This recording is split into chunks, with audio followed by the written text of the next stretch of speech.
Hi, I'm Matt Kosminski, Art Director on Dawn of War 3. I'm Tristan Brett, the lead environment artist on Dawn of War 3. Today we're going to take you through some of the environments that we've created for the game.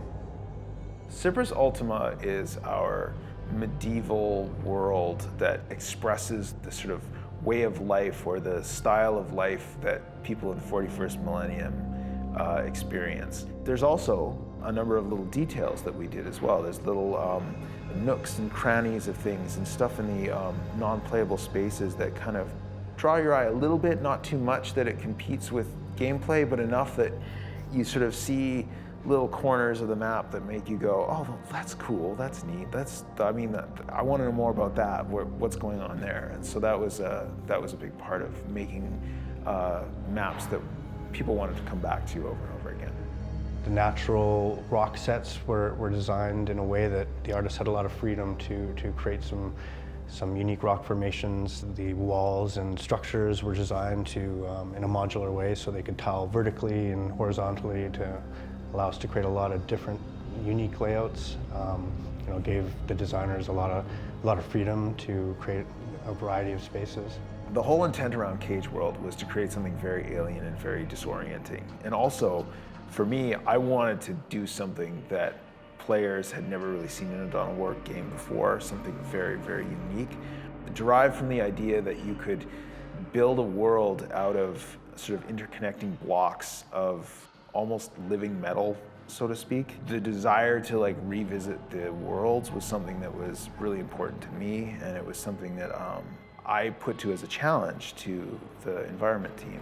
How can we create these worlds so that when I look at them, they still feel very 40K, they feel like an expression of what we've seen in the paintings, what we've seen in the tabletop, what we've seen even in our previous games, but do it in a way that makes the player feel like, hey, I can come back to this place, and there's sort of something appealing about it, there's something intriguing, and then there's a touch of mystery, but that I can also, see the action, I can see the battle taking place.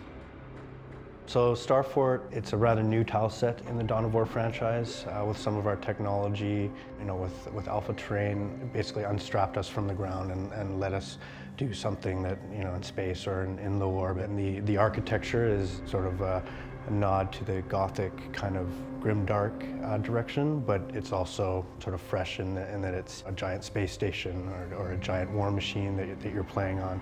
So just having that sense that you're fighting on this big battle barge type of map was really exciting.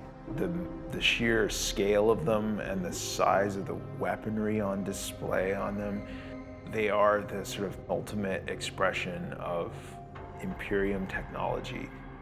From an engineering and design standpoint, how would these structures be built? How thick do the walls need to be to support a 300-foot cathedral, for example, and how all the different pieces of the Starfort need to fit together and feel mechanically convincing and feel that, yeah, this structure could actually support a whole army on it in space. We're really facilitating gameplay. So the way I look at maps a lot of the time is just it's a canvas for the units and the gameplay. So the clean areas are really to help frame the units. Where there's no gameplay, that's the area where we sort of do some of our storytelling. Acheron is the most violent world that we have. There's lava spewing everywhere. There's these ever-shifting glaciers of ice that are moving across the surface, and they're perpetually collapsing into the volcanic action beneath it.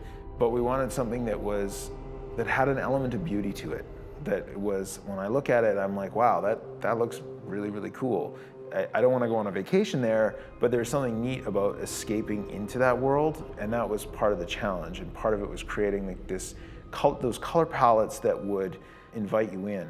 And that is a very iterative process. That is constantly going back saying well, right now it looks too friendly and it looks too happy. How can we make that feel a bit darker?